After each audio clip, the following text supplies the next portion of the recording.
60 years after the UN came to Manhattan, its headquarters are getting a facelift.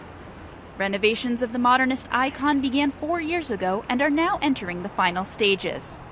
Michael Adlerstein is the executive director of the project. He says one of the biggest challenges has been cleaning up layers of toxic asbestos. It was a very ubiquitous material. They loved it in the 1950s and 60s. It was put on, as some say, sort of like mayonnaise. It was put on every pipe, every wall. The renovated complex won't just be cleaner, it will be greener too. Improved isolation will cut the building's energy costs by half, saving the UN tens of millions of dollars. All of the windows are being replaced, including those in the soon-to-be-completed Security Council chamber. This glass is very special. It's thermal pane. It has the right transmission for us to avoid heat gain, but also, very importantly, it's blast-resistant glass. The room will also have new electronics, allowing capabilities like video conferencing.